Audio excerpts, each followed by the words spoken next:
Bonjour tout le monde, Nabulon ici. Aujourd'hui, de quoi je vous parle? Je vous parle de Donjon Dragon. Je vous parle de Donjon Dragon 5e édition, mais je vous parle aussi d'un personnage très connu du nom de Strahd Van Zarovich. Un vampire très connu dans l'univers de Donjon Dragon. Pourquoi je vous en parle à ce moment-ci? C'est parce que c'est tout chaud. C'est tout chaud. Ah, ça vient de sortir le 5 mars 2016. Curse of Strahd, la nouvelle mouture de cette aventure-là, Donjon Dragon 5e édition. Ok, dans ma présentation, j'avais mentionné que je ne parlerais pas de produits que je n'ai pas joué. Mais dans ce cas-ci, étant donné que bon, j'ai quand même joué 2 fois cette aventure-là, sinon 3, je sais de quoi je parle quand même et je peux quand même vous faire un bon résumé d'après moi. Je vais prendre, ayez pas peur, je vais présenter le produit qui est en spoiler. C'est un magnifique produit, c'est vraiment le meilleur, la meilleure aventure que Donjon Dragon 5e édition a faite. En fait, si je regarde là, officiellement ce qu'ils ont sorti comme aventure depuis la 5e édition, bon, la première qu'ils ont sorti était, un instant, The Horde of the Dragon Queen.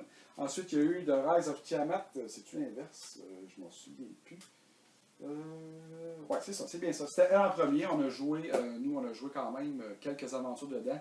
Après ça, rapidement, ça devenait bon, des endroits divers là, avec des trésors. Mais la trame narrative était cool au début, mais c'était long. C'était très moyen. Ensuite, Prince of Apocalypse. Bon, qui faisait honneur à une ancienne aventure là, avec le temple des élémentaux. Mais bon. J'en parlerai pas. Je ne l'ai pas joué officiellement, fait que j'ai dit que je ne donnerais pas mon opinion, mais c'est des belles idées, mais comme aventure. Out of the Abyss, cool si vous voulez jouer des Drow, sous la terre, ok, avec c'est les démons qui finalement qui refont surface physiquement dans notre plan d'existence. On a joué quelques aventures, mais pas tiré en fait de ce livre-là. On a tiré de l'histoire, mais il y a sur Dungeon and Dragon, dans le fond, il y a une ligue où il y a des scénarios à part, puis j'ai pris les scénarios-là qu'on a joués, ça c'était très intéressant quand même. Bref, c'est 1, 2, 3, 4, donc c'est le 5e module officiel sorti par l'équipe de Wizard of the Coast pour la 5e édition.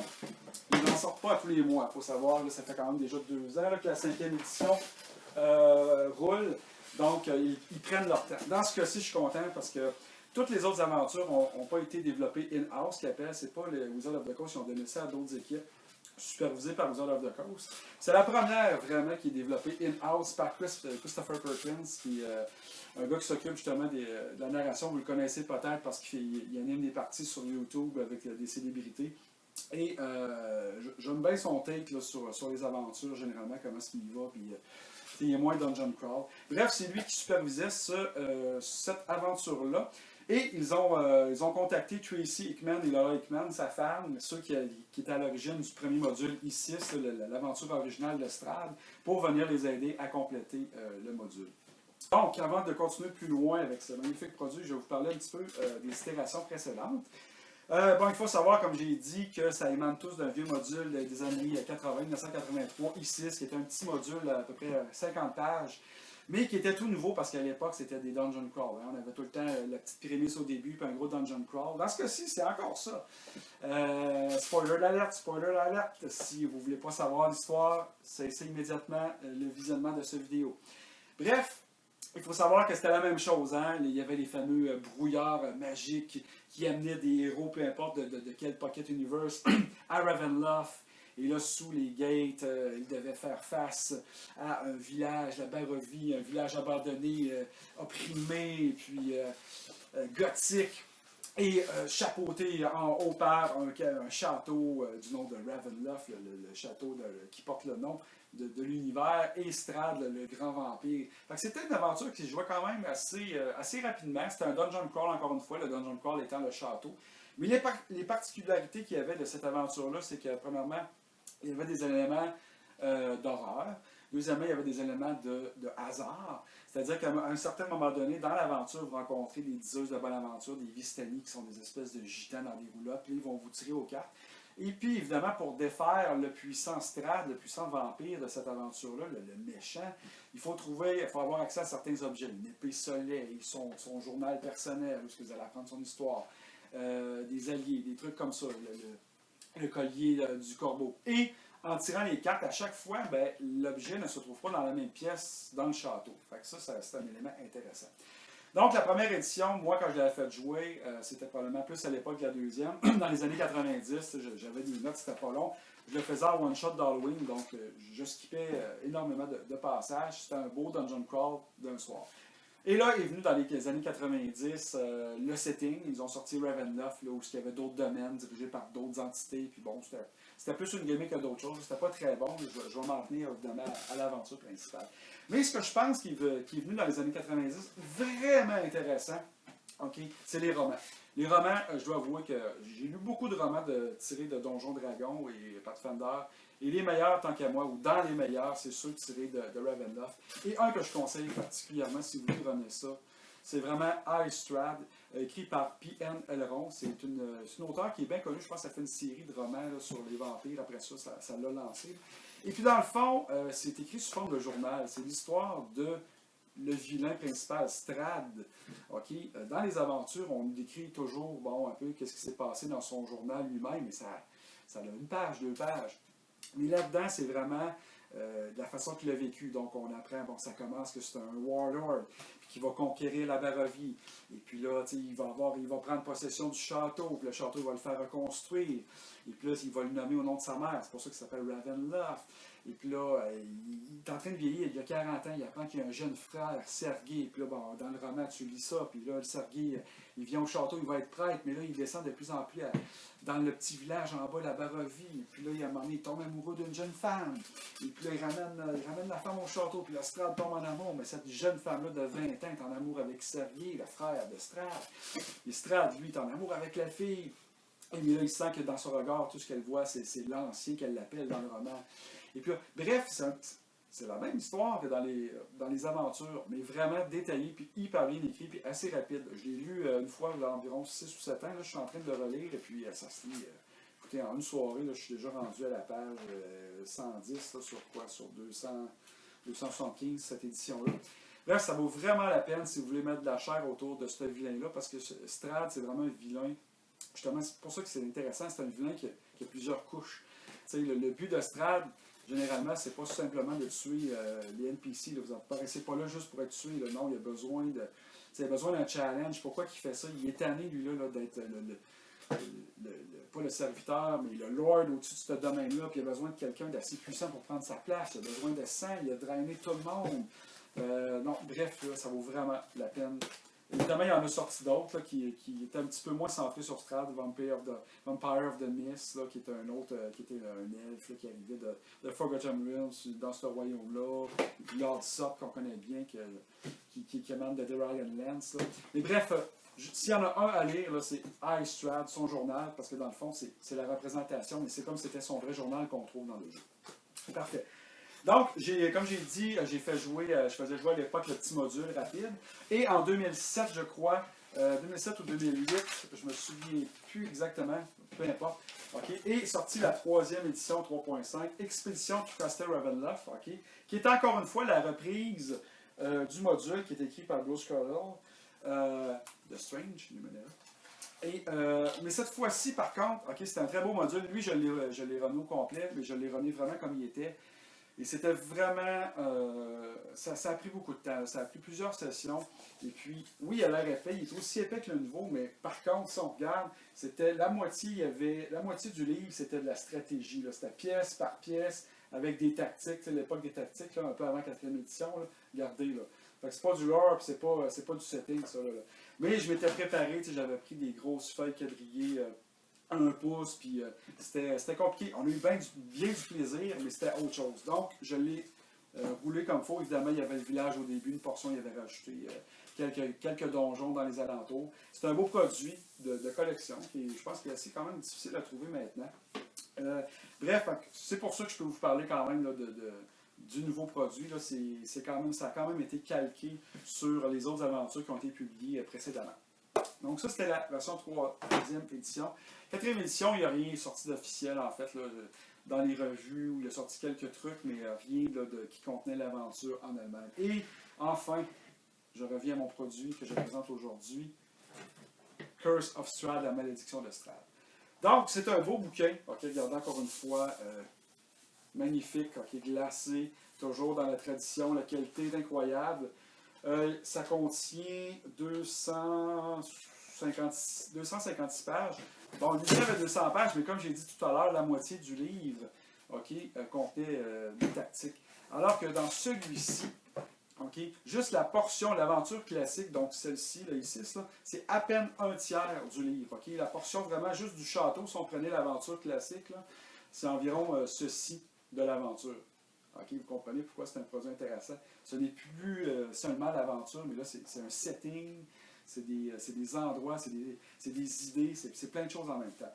Et enfin, Donjon a compris, là, au lieu de mettre en ligne, oui, on peut aller chercher les cartes. Et enfin, c'est la première aventure où on y met de splendides maps. Donc, à l'intérieur, on a d'un côté la map de la Barovie, donc où est-ce que les joueurs vont émerger, les bois, Svalish, le petit village de la Barovie, regardez. Et en haut, tout en haut, le château de Strahd, de Ravenloft, le lac. Mais là, on voit plein d'autres endroits, d'autres villes, non loin. Des villes qui pensent avoir la paix de Strahd, mais que ce n'est pas le cas. Des abbayes, des trucs comme ça. Donc, j'en parlerai pas trop de spoilers. Et évidemment, de l'autre côté, ce qui a fait la réputation de Ravenloft, la fameuse carte isométrique, 3 dimensions du château de Strahd avec les étages, où se trouve, et comme je parlais tout à l'heure, il y a un paquet de tarots que vous pouvez acheter. Et il y a même, en fait, je vais vous le montrer, à la fin, si vous ne voulez pas acheter un jeu de cartes de tarot, ils ont quand même, regardez, ils ont mis des belles cartes de tarot comme ça ici, que vous pouvez imprimer et tirer aux cartes à un moment donné dans la partie comme l'aventure originale. Et comme je disais tout à l'heure, bon, l'épée de Strahd, l'épée qui va vous aider à buter le fameux vampire, où est-ce qu'elle se trouve? Il n'y a pas une aventure qui se trouve au même endroit, c'est la diseuse de Bonaventure, Madame Eva, qui va vous dire, elle se trouve-tu dans la crypte? Elle se trouve-tu dans une chambre? Où est-ce qu'elle se trouve? C'est ça qui est intéressant. Bref, les cartes, magnifiques cartes qui viennent avec le produit, juste ça, ça vaut la peine. Je crois qu'ils ont augmenté peut-être un petit peu le prix du produit juste à cause de ça. Mais il faut dire qu'il y a aussi le dollar canadien. Là, de notre côté, on s'en sort pas. Bon, dedans, encore une fois, au début, c'est super bien écrit, je dois dire. Là, on voit vraiment la touche. J'ai rien contre les autres auteurs des autres compagnies ou même certains auteurs de Wizard of the Coast qui n'ont pas une belle plume, mais je ne sais pas qui a écrit quoi, si c'est Christopher Perkins qui a tout écrit, mais Tracy Hickman, on voit que c'est lui le père avec sa femme qui est impliqué. C'est super bien écrit. L'ambiance, dès le départ, on nous raconte les objectifs de Strahd, qui est Strahd, pourquoi il fait ça, l'ambiance alentour, faire de la nuance, là, pas que ce soit toujours gothique, glauque, noir, pesant, parce que sinon, à un moment donné, c'est pas le fun. Les Encounters, dès le début, bon, ils nous parlent rapidement comment mettre de l'ambiance. Et là, ensuite, bon, les portes, comment arriver, comment incorporer les joueurs de tel univers dans Ravenloft. Et là, ils vont nous présenter les fameux classiques, le Tsarpool, le petit village de la Barovie. Ils vont nous présenter les NPC, le bourgmestre, le maire, sa fille, évidemment. Il y en a qui doivent avoir des petits sourires, je ne mentionne pas rien de trop spoiler.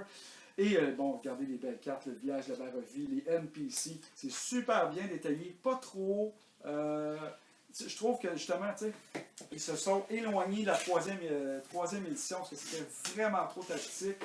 Et en même temps, ils sont pas comme. Ils sont revenus un petit peu comme le module original. Là, il va y avoir une description sans plus. Ce que j'aime aussi, ils ne prennent pas d'espace pour les stats des NPC. Les NPC qui ne sont pas dans le Monster Manual sont à la fin. Principaux. Et le reste, bon, ils vont mettre en gras, puis vous avez juste à prendre le manuel des monstres et tout est dedans. Il y a seulement un manuel des monstres depuis 2 ans avec Wizard of the Coast qui est sorti, donc c'est amplement suffisant. Donc, la première portion, c'est le château de Ravenloft, comment l'aventure se déploie. On vous suggère des niveaux, évidemment. Si les joueurs vont à tel endroit dans l'univers, c'est ça que j'aime. Vous n'avez pas besoin de prendre les joueurs non plus, de dire on ne va pas dans ce coin-là, c'est les NPC, les vilains sont niveau 9, puis vous autres vous êtes niveau 5. Non, qui aillent, puis ils vont apprendre, ils vont se sauver. Sinon, ben regarde, just too bad, comme on dit. On recommencera l'aventure une autre fois. OK. Donc, c'est ça que je disais tout à l'heure, le château en lui-même est loin de prendre tout l'espace. Regardez, je suis même plus dans le château. Je suis dans des abbayes d'autres villages, d'autres villes. On décrit en détail d'autres aventures, totalement. C'est pas juste là, des endroits. Là, on parle d'idées d'aventure, on parle des aventures, on parle d'objectifs, d'autres ennemis. Là, je vais un petit peu rapidement parce que, bon, je ne veux pas non plus trop dévoiler. Si on va un peu plus vers la fin, après l'épilogue, où est-ce que, bon, tout dépendant de comment est-ce que vous allez avoir réussi votre mission. il y a une aventure, si vous ne voulez pas commencer niveau 1, si vous en faites, c'est l'inverse, si vous voulez débuter niveau 1, il y a une petite aventure là, de quelques pages, même disponible gratuitement sur le site de Wizard of the Coast, qui va prendre les joueurs du niveau 1, niveau 3 dès le départ dans le petit village de Barovie. Honnêtement, je pense que c'est la seule faiblesse de ce produit-là. Moi, quand je l'ai lu, j'ai fait OK, c'est cool, c'est un principe de maison hantée, vous arrivez, puis bon, il y a des jeunes enfants, fantômes, puis ils vous amènent dans une maison, il n'y a pratiquement pas de combat. Il y a énormément de pièces qui vont déjà être le cas avec le château de Ravenloft, et puis ça prend des joueurs qui vont être dedans, puis un bon maître là, pour mettre de l'ambiance, pour commencer avec ça. Puis monter 3 levels avec juste ça, je vous dirais que si vous avez mis la main déjà là-dessus sur le site, fiez-vous pas à ça, le reste c'est loin. Et pas comme ça. Je sais pas qui a écrit ça. C'est pas mauvais, c'est juste que pour 3 niveaux, c'est faiblard un peu. Et à la fin, bon, il y a les appendices, comme je disais tantôt, les cartes. Évidemment, c'est pas juste une aventure, c'est un camping setting. Je pense pas que Donjon Dragon 5e édition a l'intention de sortir plusieurs settings, donc ça va être leur take là, sur différents produits. Donc ça va être une aventure, un setting. Moi je pense qu'avec ça, c'est techniquement du niveau 1 à 10, mais bon, l'aventure, si vous ne jouez pas la petite aventure que je vous ai dit tantôt qui était so-so, ça commence niveau 3, donc 3 à 10, 3 à 11.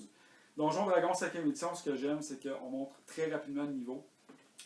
Vous pouvez attendre des milestones puis faire monter vos niveaux. C'est sûr que vous pouvez prendre en note toutes les créatures qui vont combattre puis calculer vraiment les points d'expérience, mais moi, ça, c'est le genre de jeu de gaming que je suis plus capable de jouer à Pathfinder. L'an passé, l'an passé, j'ai fait jouer Rise of the Ruined Lord, la moitié, mais avec D&D 5. Et puis en 9 sessions ou 10 sessions, j'ai pu faire jouer 9 sessions, j'ai pu faire jouer la moitié de l'aventure. Parce que justement, à un moment donné, on sent les côtés, les dungeon crawl, pour ça te prend le niveau pour aller là. Non, moi, je skippais des bouts, puis on devrait toujours faire ça. À un moment donné, c'est un objectif. C'est sûr que bon, il ne faut pas exagérer, là, mais quand c'est bien maîtrisé, quand c'est bien amené, je pense que les sessions là, interminables, là, comme à l'époque où on jouait là, pendant 3 ans là, à toutes les semaines là, pour monter niveau 10 là, ou niveau 20, c'est fini. Bref, à partir. OK. Donc, ce produit-là, écoutez, si vous pensez un jour faire jouer Ravenloft, je pense que bon, c'est le produit le plus facile à trouver, up-to-date, OK, c'est un magnifique produit. Il y a tout dedans. Je pense qu'il y a des ressources amplement sur Internet. C'est un des modules qui a été le plus joué. Là. La plupart des revues de jeux de rôle font souvent des tops des meilleures aventures discutables, là, mais officielles, puis souvent le I6, le Ravenloft vient en première ou deuxième position. Il n'est pas si incroyable que ça, mais c'était l'idée, c'était le take fresh, comme j'ai déjà dit. Bref, allez-y avec ça, ayez pas peur, je suis certain que vous allez avoir du plaisir. Au pire, tout comme moi, je ne sais pas en fait si mon groupe, je vais le rouler, je vais leur faire jouer. On a beaucoup de parties en branle. Je vais peut-être même la faire jouer en ligne si j'ai un groupe hangout, s'il y a des gens qui se proposent, peut-être. Si je la ferais jouer plus peut-être un hybride entre le Dungeon Crawl classique et l'aventure le plus d'un soir de one-shot d'Halloween. Donc je verrai. Mais bref, il y a tellement de bonnes idées là-dedans.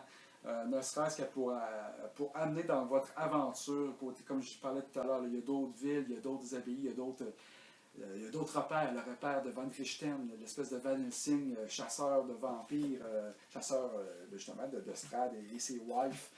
Il y a plein d'idées, j'en parle, j'en parle, puis là, ça pop dans ma tête, puis j'aurais des idées pour partir d'autres aventures. Donc écoutez, c'est un achat, si vous êtes un fan de Donjon Dragon, évidemment, c'est un achat. Merci de m'avoir écouté.